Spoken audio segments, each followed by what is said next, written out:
السلام علیکم ورحمۃ اللہ وبرکاتہ۔ میرے پیارے مسلمان بھائیوں، ہمارے نبی محمد صلی اللہ علیہ وسلم نے ایک حدیث میں ایسا آتا ہے کہ انہوں نے فرمایا کہ مسلمان میں 72 گروپ ہوں گے، مطلب فرقہ ہوں گے، اس کے بعد ایک گروہ ہوگا،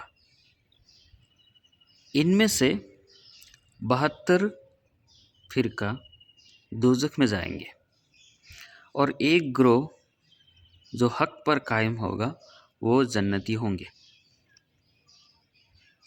یہ حدیث کو لگ بھگ سارے کے سارے فرقے کے عالم لیتے ہیں، اور جو 73واں گروہ ہے، مطلب ایک گروہ جو جنتی ہوگا، وہ اپنے آپ کو بولتے ہیں۔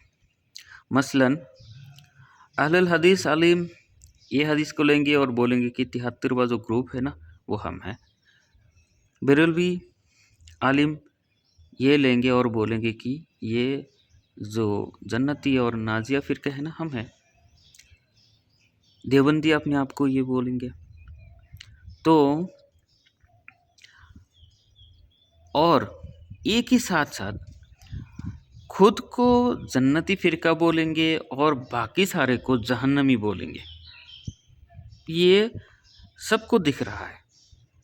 جب کسی دیوبندی عالم خود کو جنتی بولیں گے، باقی بیرلوی کو نہیں بولیں گے کہ وہ بھی جنتی ہے، حالانکہ بیرلوی اور دیوبندی دونوں حنفی ہے، امام ابو حنیفہ رحمۃ اللہ علیہ کے ماننے والے ہیں، لیکن حنفی ہونے کے باوجود بیرلوی عالم دیوبندی کو جہنمی ڈکلیئر کریں گے، بولیں گے کہ یہ وہابی ہے، اور دیوبندی عالم بیرلوی کو جنت نہیں کہتا کیونکہ یہ قبر پرستی ہے، ایسا بولے گا۔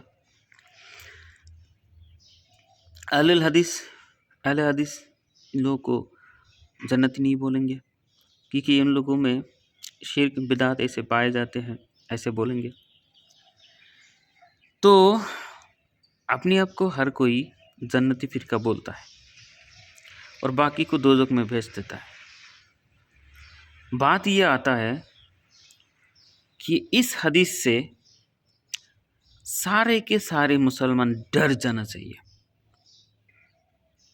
کیونکہ 72 گروپ دوزخ میں جائیں گے، تو سارے کے سارے گروپ اپنے آپ کو نہ کہے، بٹ دوسرے تو کہتے نا تم دوزخ کے گروپ ہو، تو ڈر جانا چاہیے۔ تو اس حدیث میں نبی کریم صلی اللہ علیہ وسلم جب یہ فرماتے ہیں کہ 72 گروپ دوزخ میں جائیں گے اور ایک گروہ جو جنت میں جائیں گے، ایک صحابہ رضی اللہ تعالیٰ عنہ وہ پوچھتے وہ گروپ کون سا ہوگا؟ تو نبی کریم صلی اللہ علیہ وسلم بتاتے ہیں کہ الجماع، جو جماعت سے ہوگا، اور دوسرے حدیث میں یہ آتا ہے کہ جو میرے اور میرے صحابی کے ماننے والے ہوں گے، مطلب جو نبی کے جیسا ہوگا، جو صحابہ کے جیسا ہوگا،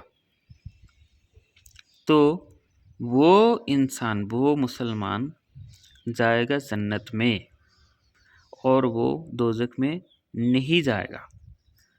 اس میں اور ایک بات کلیئر کرنا ہوتا ہے کہ مسلمان جو بھی چاہے دوزخ میں چلے جائے، ڈائریکٹلی جنت جانے نصیب نہ ہو جائے، پھر بھی ایک نہ ایک دن وہ جنت میں آئیں گے، کیونکہ ان کے پاس ایک کلمہ ہے، لا الہ الا اللہ محمد رسول اللہ۔ نبی کریم صلی اللہ علیہ وسلم دوسرے حدیث میں مسلم شریف میں بتائے کہ جس کے پاس یہ کلمہ ہے وہ جنتی ہے۔ تو حالانکہ شرک بدعت اور بد عمل کی وجہ سے کوئی دوزخ میں چلے بھی جائے، نازیہ فرقے کے اندر نہ رہے، باہر چلے جائے، پھر بھی ان کے پاس تو کلمہ ہے، تو کبھی نہ کبھی انشاءاللہ وہ جب دوزخ سے، مطلب ان کے گناہ کی وجہ سے جو عذاب ہوگا وہ کمپلیٹ ہوگا، تب اللہ تعالیٰ اسے ریٹرن بلا لیں گے، مطلب دوزخ سے اٹھا کے جنت میں ڈال دیں گے۔ تو 72 فرقہ اگر دوزخ میں جا بھی رہے ہیں نا تو وہ پرماننٹ دوزخ نہیں ہے، یہ بات ذہن میں رکھیے، کیونکہ یہاں پہ کہیں پہ بھی یہ حدیث میں نہیں لکھا کہ 72 گروہ دوزخ میں جائیں گے اور ہمیشہ ہمیشہ کے لیے دوزخ میں رہیں گے، یہ نہیں ہے کہیں پہ بھی۔ تو ایک حدیث میں آتا ہے ایسا کہ کلمہ جس نے بھی پڑھا وہ اس کو دوزخ سے نکالا جائے گا، ٹھیک ہے، وہ دوزخ نہیں ہوگا، مطلب لا الہ الا اللہ محمد رسول اللہ، یہ کلمہ جس کے پاس ہے نا وہ ہمیشہ ہمیشہ دوزخ سے بچ جائیں گے۔ تو اس سے امپلائڈ ہوتا یہ کہ 72 گروپ جو بھی دوزخ میں جا رہے ہیں وہ دوزخ سے ریٹرن ہو کے آئیں گے، اور ایک گروہ جو الجمع ہوگا اور وہ نبی اور صحابہ کے ماننے والے ہوں گے، وہ گروپ دوزخ میں ایک پل کے لیے بھی نہیں جائیں گے، انشاءاللہ وہ ڈائریکٹلی جنت میں جائیں گے۔ اور ہمیں ٹارگٹ بننا ہے وہی کہ ہمیں ایک سیکنڈ کے لیے دوزخ میں نہیں جانا پڑے، ایسا ہی کچھ کام کرنا چاہیے ہم لوگوں کو۔ ایز اے مسلم میں سب کو دعوت دیتا ہوں کہ پہلے تو یہ نفرت چھوڑ دیجئے کہ میں جنتی ہوں، باقی میرے پاس میں جو دوسرے فرقے کے مسلمان بھائی بہن ہیں وہ سب دوزخی ہیں۔ یہ اللہ کا ڈیسیشن ہے کون دوزخ میں جائیں گے کون جنت میں جائیں گے۔ پہلے تو اللہ کا ڈیسیشن اللہ ہے، اللہ کے پاس ہی رہنے دیجئے، میدان حشر میں اللہ فیصلہ کریں گے کہ کون دوزخ میں جا رہا ہے کون جنت میں جا رہا ہے۔ آپ اتنا اللہ کا ڈیسیشن لے کے مت گھومیے۔ سبھی عالم کو میں درخواست کرتا ہوں، میں ریکویسٹ کرتا ہوں کہ آپ اللہ کا جو کوالٹی ہے، مطلب دوزخ میں کس کو دینا ہے جنت میں کس کو دینا ہے، وہ اللہ کریں گے فیصلہ، وہ آپ نہیں کر پائیں گے، آپ کو کرنا ہی نہیں ہے، تو آپ اس میں خاموشی رہیے۔ ہاں یہ بات کہیے کہ آپ میں کیا خرابی پائے جاتے ہیں جو قرآن و سنت کے خلاف ہے، جیسے کہ آپ میں شرک پائے جاتے ہیں، آپ میں بدعات پائے جاتے ہیں، تو وہ بتائیے کہ اگر آپ کا شرک رہ گیا تو قیامت کے دن اللہ شاید معاف نہ کرے، اللہ معاف نہ کرے، یہ بتائیے۔ پھر بھی احترام کے ساتھ یہاں پہ کیا ہوتا ہے، کوئی اگر سینے پہ ہاتھ باندھ لیا نماز کے ٹائم میں وہ دوزخی ہو گیا، کوئی اگر رفع دین کر رہا ہے وہ دوزخی ہو گیا، وہ فرقے سے ہٹ گیا، کیوں؟ کیونکہ وہ رفع دین کر رہا ہے۔ یا پھر کوئی ناپ کے نیچے ہاتھ باندھ رہا ہے تو دوزخی ہو گیا۔ اہل حدیث کے پاس جائیں گے، کوئی ناپ کے نیچے ہاتھ باندھ رہا ہے، حنفی طریقے سے نماز پڑھ رہا ہے، اس کو تو گریڈ نہیں دیں گے، اس کو اس طرح بھگائیں گے کہ تیرے پاس تو دین ہے ہی نہیں۔ حنفی عالم کے پاس جائیں گے، کوئی رفع دین کرتا ہے، ارے یار منسوخ والا عمل کیوں کر رہا ہے، ایسا بولے گا، مطلب اس کے پاس کوئی دین ہے ہی نہیں۔ اس طرح کا جو مطلب چھوٹے چھوٹے مطلب فروعی مسائل پر جو اسلام سے نکالنے والی جو کام کر رہے ہیں نا عالم، یہ سراتن غلط کر رہے ہیں۔ کیوں؟ کوئی اگر سوچے کہ رفع دین کر رہا ہے اور ایک رفع دین نہیں کر رہا ہے اور دونوں 5 وقت کی نماز پڑھ رہا ہے، ایک ساتھ پڑھ رہے ہیں ایک ہی مسجد میں، یار دونوں جنتی ہے یار، کیونکہ ایک کے پاس رفع دین ہے تو وہ افضلیت میں ہے، رفع دین نہیں ہے پھر بھی تو جہنم میں نہیں ہے نا۔ ہاں یہ بات صحیح ہے کہ رفع دین کرنا یہ سنت سے ثابت ہے، نہ کرنے کا بھی حدیث ہے، تو جس کے من میں جو اچھا لگے جو زیادہ صحیح لگے وہ کرے، اس میں اتنا مطلب اسلام سے باہر کرنے والی بات تو ہے نہیں۔ ایک بندہ ناپ کے نیچے ہاتھ باندھ رہے، حدیث میں جائیں گے تو وہ ضعیف حدیث کہلایا جاتا ہے، محدثین نے بتایا کہ ابو داؤد شریف میں جو حدیث ہے وہ ضعیف ہے، لیکن اس کی وجہ سے تو وہ دوزخ میں نہیں گئے نا، وہ فرقے سے تو نہیں ہٹ گیا نا، الجماع سے تو نہیں ہٹ گیا، 72 فرقے میں تو نہیں گیا۔ کوئی یہ کہہ سکتا ہے کیا کہ ناپ کے نیچے ہاتھ باندھا تو وہ 72 فرقے میں چلے گئے اور وہ گروہ سے ہٹ گیا، الجماع سے ہٹ گئے؟ نہیں، الجماع سے اس طرح نہیں ہٹتے۔ الجماع کی یہ جو حدیث ہے نا 72 فرقے کی حدیث، یہ کسی فرقے کے ساتھ، کسی گروپ کے ساتھ مکس کرنا بہت ہی مشکل کام ہے. یہ ہم لوگ نہیں کر پائیں گے. یہ اللہ کریں گے جس طرح کرنا ہے. ہمیں کیا ٹینشن ہونا چاہیے؟ ہمیں ٹینشن ہونا چاہیے کہ ہمارے جو عمل ہے، ڈے ٹو ڈے عمل ہے اور عقائد و نظریات ہے، وہ قرآن و حدیث کے برابر مل رہا ہے کہ نہیں مل رہا ہے.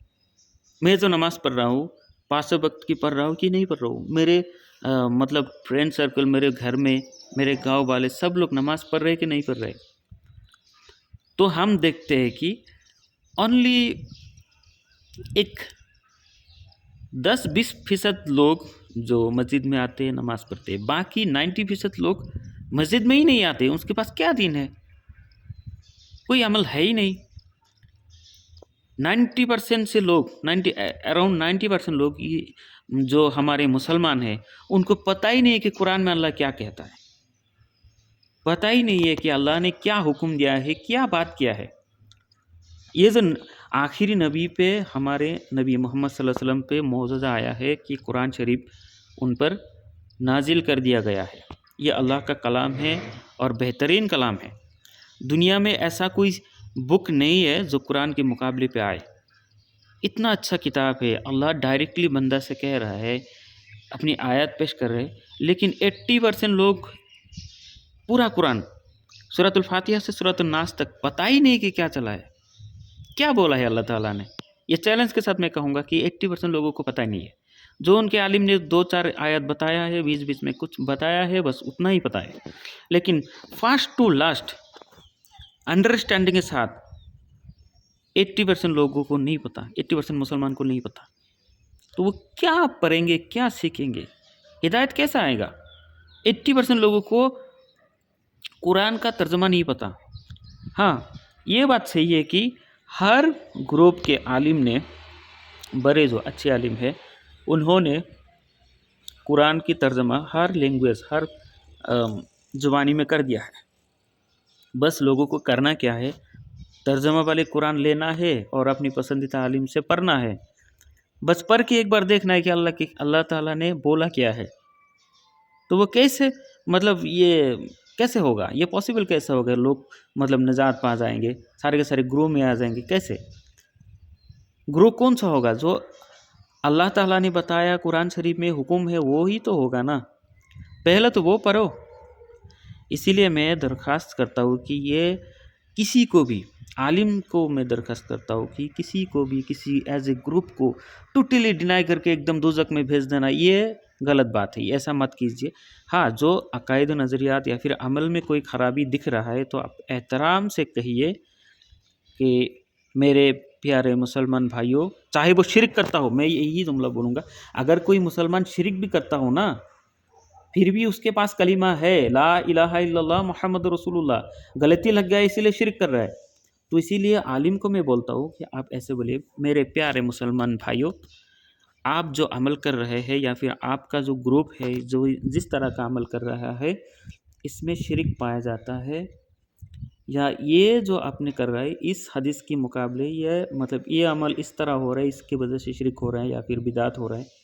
تو اب میرے بھائی ہے، میرے مسلمان بھائی ہے، میں جس نبی سے پیار کرتا ہوں آپ بھی اسی نبی سے پیار کرتے ہیں، تو ہم اس وجہ سے ہم مسلمان بھائی ہیں. تو ایک بھائی کی طرح میں بولوں گا کہ آپ پر یہ غلطی ہو رہا ہے میری نظریے سے دیکھے تو آپ تھوڑا تحقیق کیجئے یا پھر آپ بدل سکتے ہیں، تاکہ آپ آخرت میں مشکل خسارہ اٹھانے والے میں سے نہ ہو جائے.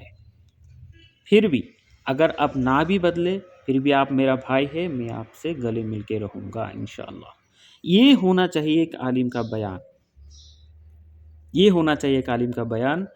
اور جھگڑا تو ہونا ہی نہیں چاہیے، کیونکہ ایک دوسرے سے جھگڑا کر کے یا پھر چھوٹی موٹی بات پہ جھگڑا کر کے منہ پھیر لینا، ادھر ادھر گھومنا، وہ وہابی ہو گیا، وہ تو گستاخ رسول ہو گیا، یہ ہو گیا، وہ ہو گیا، یہ بہت بڑی غلطی ہے ہم مسلمان میں، اور اس کو سدھارنا چاہیے. انشاءاللہ میں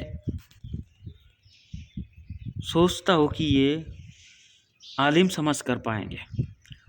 تو میری یہ درخواست ہے کہ آپ جھگڑے کا جو مطلب اختلافی چیزیں ہے وہ کم کیجئے، اور ایک دوسرے اگر نہ بھی مانے پھر بھی گلے لگا لیجیے، ٹھیک ہے؟ السلام علیکم ورحمۃ اللہ۔